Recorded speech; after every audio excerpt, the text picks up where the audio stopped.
Okay, here we are, everyone. This is it. This is my finale Tokyo preview. We are 6 days away from the men's event, 7 days away from the women's event, and a couple of days later for the relay. Pretty much all the ducks are in a row now.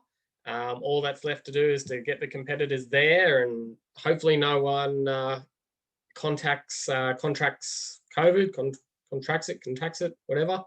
And we get a full field and get all the best racers racing, and we have a great event.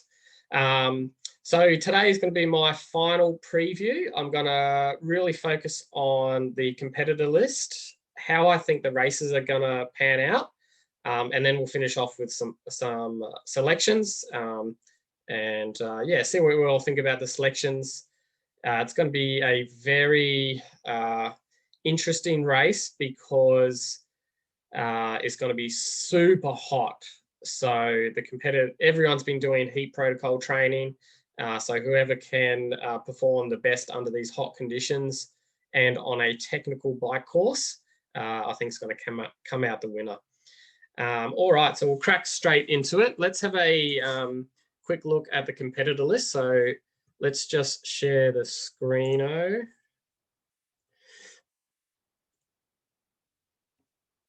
Oh, giving away my predictions early, but we'll come back to that. Okay, I'll start with the women. So I've just downloaded the start list from the triathlon.org website and broken down into groups and nationalities. So here's our Aussie girls. Let's do them in the color gold. So our Aussie girls, said in the last video, Emma Jeffcoat, Ashley Gentle, and Jazz Hedgeland. What we'll do now is we'll quickly just run through the list, and I'll highlight the ones who I think are worth watching, and then we'll have a little bit of a chat about them. So we have, running down the list here, so we've got the Argentina, Australia, Austria, Belgium, Bermuda. So yep, we're going to put her there. Let's just put everyone else who is a good chance. Let's just go green. Scrolling down a bit further, I'm going to go the UK girls. Pretty much all of them are looking pretty good. Germany, Lindemann goes all right. Scroll down a bit more. Kingman here, she's been performing really well this season. She's actually like the #1 ranked at the moment. There's our Kiwis there, they'll go all right. Nicholas Spirick, so she's an interesting one to watch. And I think we can put all the Americans on there too. So let's just quickly look through, make sure I haven't missed anyone. Looking pretty good there, I think. I'll put Cassandra Beau there. She's an up-and-comer. Yep, so there we go. So running through the list here. So these are the ones I think are worth watching out for. I've already done a previous video on the Aussie girls, but I think what we're going to see, I think we'll see like really good performances from them overall. But I unfortunately don't see any individual medals in there. We're probably going to have Emma Jeffcoat. Like I wouldn't be surprised to see her leading out the swim. Ashley Gentle, look out for her in the run leg component of the race. And I think Jazz Hedgeland will just have an overall really good performance. Scrolling down, we've got Flora Duffy. So she's really one to look out for. So this, I believe, is her 4th Olympics. So she's not going to have any of those sort of first-timer jitters. And like if this was held last year, we probably wouldn't have actually seen her at the event because she'd got an injury. But if we had seen her in 2019, she would have won hands down. She was just dominating every race. And I actually think she's back to that kind of level of fitness now. Scrolling down. So Cassandra Beau from France, she's a young up-and-comer, pretty much a very good all-round athlete and has had some good wins in like the super sprint triathlon. We'll probably see her top 10, I reckon. I don't think she'll be in the medals. Just has a few more years of racing, I reckon, and look out for her at the next Olympics. Now, the UK girls, they are looking like very strong, very like super strong. Vicky Holland has already medaled at the Olympics. Jessica Learmonth is probably the strongest swimmer in the competition. And Georgia Taylor-Brown, she's been very competitive against Flora Duffy in previous races. However, I don't believe we've actually seen her race at all since COVID in any of the big races. So that sort of like makes me think, like, is she injured? Something gone wrong along the way? Because, and I'm not sure about Vicky, what racing she's done, but Jessica Learmonth has definitely raced. So it sort of just makes me wonder, why hasn't she raced? So could be something going on there. But Georgia Taylor-Brown is one of the favourites. So bit of a mystery as to how her training and everything's going though. Laura Lindemann is probably Germany's top hope. Was one of their automatic selections for the event for Tokyo. And scrolling down our last few, so Maya Kingman, like I said before, she's currently ranked #1. Here's the one here. And she actually won the Leeds Triathlon recently, and we'll show you some of the footage of that. And she beat some of the UK girls. Very strong swim biker, but her running is her weakness. So see how much sort of progress she's made on that this year. Earlier in the year, she got a 3rd at Yokohama, and she won the Leeds Triathlon as well. So she is basically on a high. Whether her run performance can hold out some of the faster runners, we don't know. Scrolling down, we have Nicholas Spirick, so currently ranked 26. Now, I believe this could be her 5th Olympics. Like, it's just insane how good this girl is. And she took a break from triathlon, had 3 kids, and she, like, if you had seen some of the recent photos of her, she just looks like a weapon. Like, she's built, she's strong, she's fast. She's got the experience, and like, she wouldn't be lining up at her 5th Olympics for no reason. She's won the Olympics before, was London 2012, and then she came 2nd against possibly one of the best runners triathlon has ever seen, Gwen Jorgensen. She came 2nd to her in 2016 Rio, and now she's back again. Like, it's amazing. And some of the interviews I've been watching with some of the other athletes lining up, when they get sort of asked, or who to watch out for, they bring up Nicola's name. So obviously they're in the know. They know who the bosses are, and Spirick's definitely one to watch out for. So definitely be watching her performance. And then we've got the Americans, and I think we're going to see a pretty good performance all round from the Americans as well. Another strong contingent. I sort of mentioned it last time, but like, if this race was held last year, Katie Zafiris would have won it. No problems at all, I don't think. But she had some personal issues last year. Father died, and she had a break from training. So like, her racing this year has been like very substandard from her. Like, she came 30th or something at Leeds, and another girl, Taylor Spivey from America, she came 6th, I think, at Leeds, and have been performing really well this year. And she got sort of overlooked for Katie Zafiris. So, in saying that, to be picked over someone who's been performing a lot better than you this year, you would think she'd want to step up at the games and really have a good performance to kind of justify her selection. So even like, she's if you look at all the sports bookmaker market, she's the favourite, but I don't think she should be. But in saying that, she's got a pedigree behind her, and if she lives up to what she's done in the past, she could definitely win it. Summer Rappaport is a very strong swimmer, so we'll see her in the front group, but apparently not that good on the bike. And Taylor Knibb is a super strong biker and can swim, so we'll see her up the front as well. So that's my sort of overview of the female athletes. Now, Now, probably go and have a look at how I think the female race is going to be the most exciting one to watch, because I can clearly see only one kind of way that this race is going to pan out. And I think that there's definitely going to be a breakaway of sorts. So if we go back a bit, so this is my scenario of how I think the women's race is going to pan out. Now, before I sort of get into it a bit, I think I'll just show a bit of a video of the recent Leeds Triathlon and just sort of show you what my thinking's like. So Leeds Triathlon was only held a few weeks ago. Let's just have a look here. No dates on it. A few weeks ago anyway.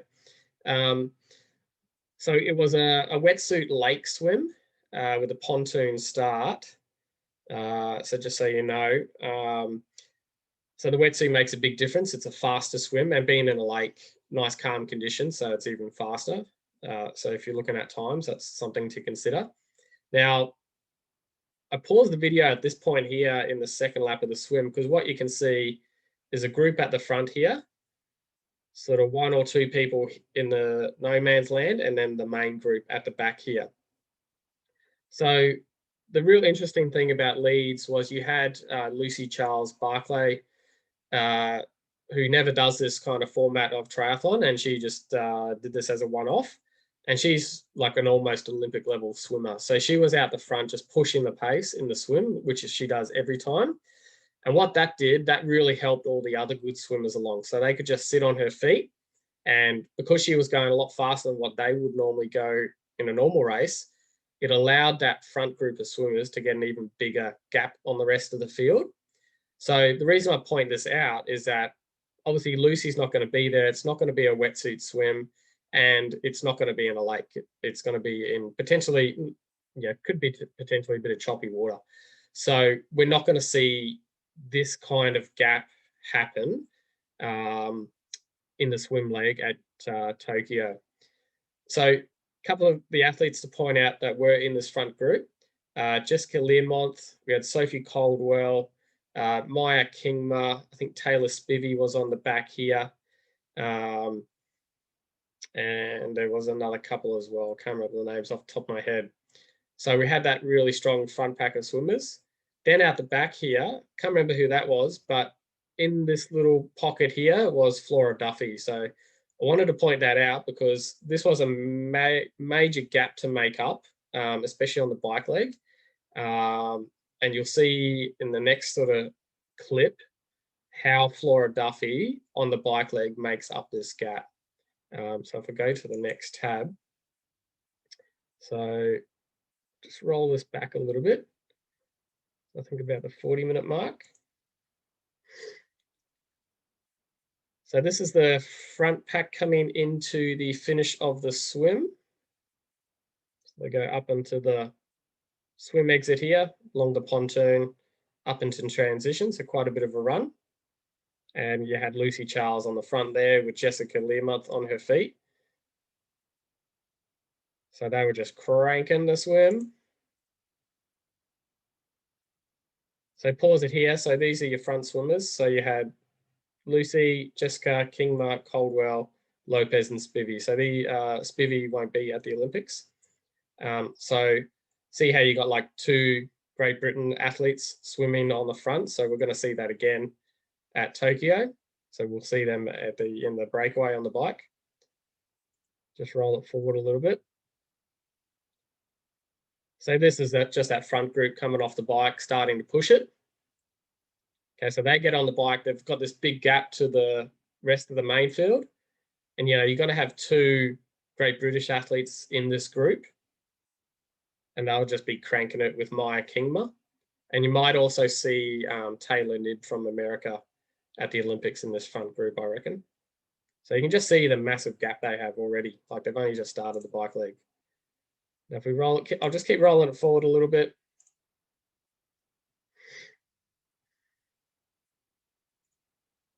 Hopefully we get the part I want, which is basically now sort of looking at how like this attack from Flora Duffy off the main group.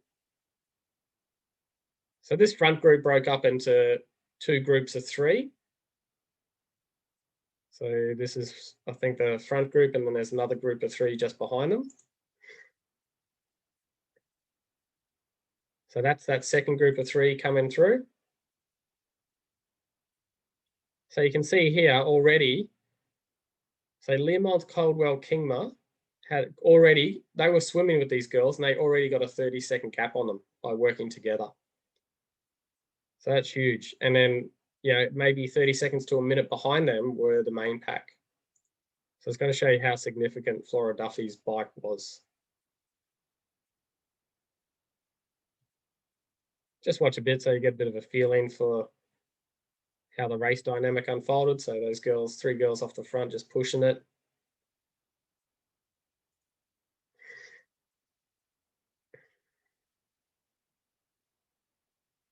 There's Lucy Charles. So remember, she was leading the swim. That's this second group of 3 on the bike leg.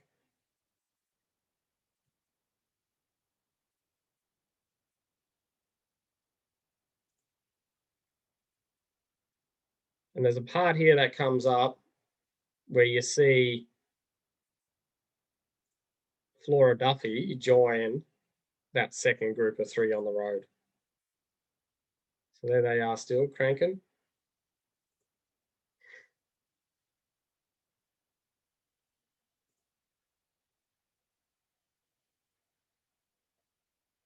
Still that front group away.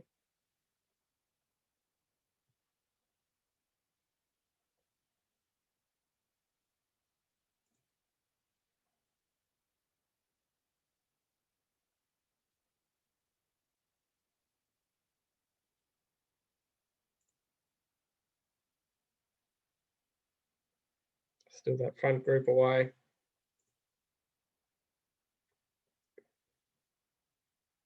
Now I'll just roll it back here. So this was that second group of 3, and you can see my favorite, Flora Duffy, just sitting in the back there. So if I just come back a bit, we'll just watch this little segment here. So remember how far back she was in the swim leg, and she bridges up to that second group of 3 by herself. So she rides away from like 30 other athletes, doesn't bother about sitting in the draft and taking it easy. She just powers out of that second pack or that chase pack, and she catches that second portion of that lead group of swimmers on the bike leg by herself, which is like the amount of power you have to be able to push out to do that is crazy. So you'll sort of they'll change the camera in a second, and you'll see that second group of 3 again.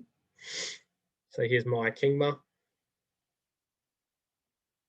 Learmonth, and Caldwell, and there she is there. So you can't see anyone in the background here from that chase pack. These were leading that swim by 30 seconds, remember?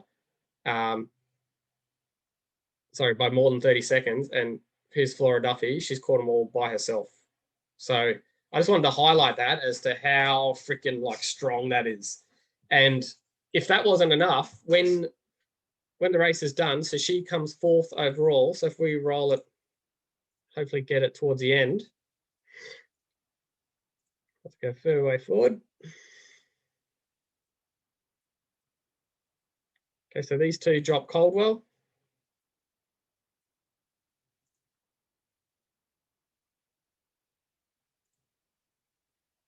Kingman, this is what I was saying before, Kingman ends up winning this race. But bear in mind, Learmonth is not really well known as a standout runner. See Flora Duffy in 4th.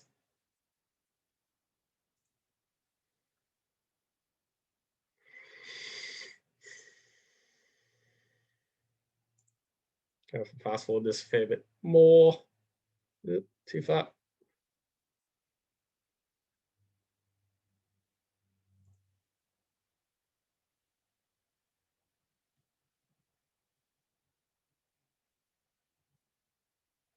Okay, so we're seeing the good stuff now. So Jessica Learmonth coming 2nd. You can see she's totally trashed.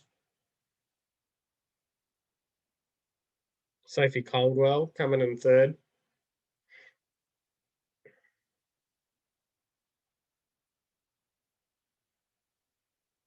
So I like to look at their reactions as well after they're finished. So obviously Learmonth and Coldwell, like that's just a standout run from them, or standout performance in general. There's Flora Duffy, like she's just cruising into the finish here in 4th place, and she had the fastest run split overall. So, I mean, her bike leg was amazing. Her swim was pretty good too. And she's jogging at the finish, and she has the fastest run split by like a minute. And look at her reaction after she finishes. She's not lying on the floor or anything yet. She has a little bit of a sit down, but she's not totally gassed. She's got a lot more in her. And this was a few weeks ago, remember? So she's going to be even fitter at Tokyo. So very scary as how good this girl can be. So that was just something I've picked up along the way. So I really think this scenario 1, or which I think is the only scenario that's going to happen at Tokyo for the women's race, is what we're looking at. So out of the swim, we're going to see your lead swimmers here. Then we're going to see a chase pack, and then we're going to see a second pack with basically all the other people. Don't worry about them. We're going to see a very strong lead pack of swimmers come out. Chase pack, I don't know how far back, maybe 30 seconds again. And then what we're going to see is coming into the dismount line, we're going to see, I reckon, 2 clear groups. That front pack of swimmers is going to be caught by a few of these girls. So Duffy and Spirick, I reckon, are going to bridge up, and maybe some others. And then we're just going to have everyone back here. And then I reckon it's just going to be a running race from there. Who knows how much these other girls are going to have to use, how much energy they would have used to catch up to that lead pack. If they have been able to get up there without too much dramas, then watch out, because like Duffy and Spirick, like, are just going to run crazy. They're going to run so much faster than these girls. Like Nib's pretty good on the run leg. So, I mean, we could even see these 3 girls coming into that run finish together. So that's what I reckon is going to happen with the female race. That's the dynamic. Those are the contenders I feel like we can see at the finish line. So my picks for the women's race, I'm going to go with Duffy, Spirick, and Kingman. Okay, that's what I reckon we're going to see unfold there. I think Duffy's really just going to have that edge over Spirick because she hasn't had an Olympic medal. Spirick's been to the Olympics plenty of times. She's a bit older, has had children, which I think is, just physically it takes a lot out of you. So I just don't think she's going to be lack that little bit that Duffy will have over her. So, and then I think Kingman, it's her first Olympics. She's not on the same running level as these 2 girls. So I think Kingman, and let's maybe say Nib for 3rd. Okay. So let me know what you think about that in the comments. Send me a message. Send us your picks on the females, but that's what I reckon is going to happen. All right, now let's finally take a look at the men. I didn't want to sort of look too much at the men's contenders because I just reckon it's going to be a super hard race to pick. Like, it's going to be just a big run fest. We're going to see a massive pack come into the transition 2, and it's just going to be who's been able to hide the most on the bike and who's the best runner out of that group. Quickly, the Aussies again. I covered them in my last video. Matthew Hauser, Jake Birtwistle, Aaron Royal. Once again, very similar to the girls. Like, I don't think any of them will medal, but I do think we're going to see some really good performances from them. Aaron's been to a couple of Olympics, or maybe 1 Olympics, 2016, and this will be his 2nd, I believe. And Matt Hauser, Jake Birtwistle, this is their first. So we'll go down through, and I'll sort of highlight again who I think the contenders or the ones to watch out for will be. So the Belgian, these 2 Belgian guys, looking very good. Jelle Gens, I think is how you pronounce it. He was 2nd at Yokohama at the start of the year. Tyler Miswalchuk, he actually won the test event, the Tokyo test event in 2019. But something to consider from that was, I believe they dropped the run leg to a 5K, due to the conditions. The Spanish, I think all three of these guys are going to have some impact on the race. Javier Gomez won silver in London, but I just don't think he has the same speed he used to have. He's done a fair bit of long course now, which will dampen your speed. I think he might have picked up an injury along the way too. So I think your ones to look out for will be Mario Mola for sure, definite contender. And Alaza, I think we'll see a top 10 performance from him as well. In the French, Vincent Louis is your obvious one. He'll be in the front pack on the swim for sure, and he'll be a definite medal contender. In the Great British ranks, Jonathan Brownlee, Alex Yee. So Johnny Brownlee, any other Olympics, you would have said, yep, he's going to get a medal, and he in fact got a bronze at London, but he just doesn't have the same speed he used to have. Whereas this young fella, Alex Yee, he is definitely one to watch out for. He'll be a fair way back in the bike, and he'll be hoping that second pack on the bike works together and makes the bridge across to the front pack. If it does, then I just think he wins. He'll just run away from them all.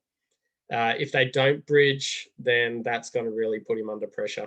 Same as Jake Birtwistle. If they don't bridge, these guys are going to, I just don't think they're going to get anywhere there. Scrolling down a bit further.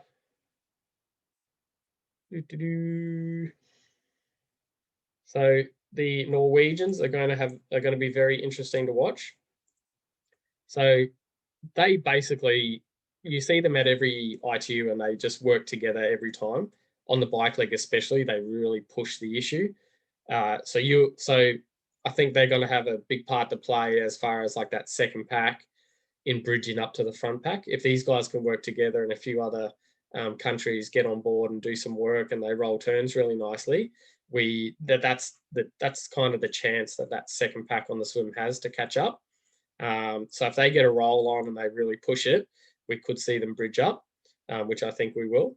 There's enough guys in that second pack to do enough work and to have enough sort of confidence and ambition to medal that they will catch up. And Blumenfeld's your one to watch out for here. Scrolling down a bit further, Henry Schuman from South Africa, he always just does well. Won the Commonwealth Games 2018. He won that quite easily. He will be in the front pack on the swim and very fast runner, one of the fastest runners in the field. Unfortunately, this time around, I just think his preparation's been a bit all over the shop because of COVID. So I don't think we see him medal this time around. And then the last person I want to cover is this guy, Morgan Pearson. Like, you watch him run and he has a really funny running style, and you think that he's injured, but he is a very fast runner. He actually has a 1 hour and 2 minute half marathon PB. And in all the lead up events, he's been killing it. Like, I think he's got a second and a third so far, but no win. This is his first Olympics, so definitely watch out for this bloke. I think this bloke will medal, and I do think he's a winning contender as well. He's a beast. So that's my ones to highlight, ones to look out for in the men's race. But I didn't want to spend too much time on the men's race because I actually think it'd be a boring race to watch until it gets to the run.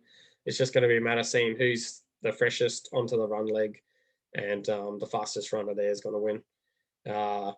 So here's my, I've sort of put together two scenarios. The first scenario is where the whole pack comes together on the bike. So you'll have your sort of groups come out of the swim, lead swimmers, chase pack, and the second pack.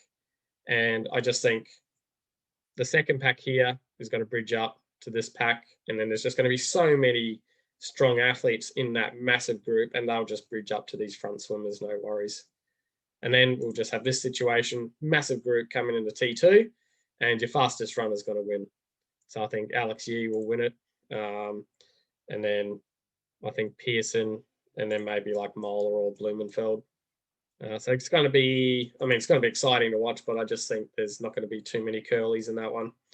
So my predictions for the men's race: Alex Yee, Morgan Pearson, Blumenfeld.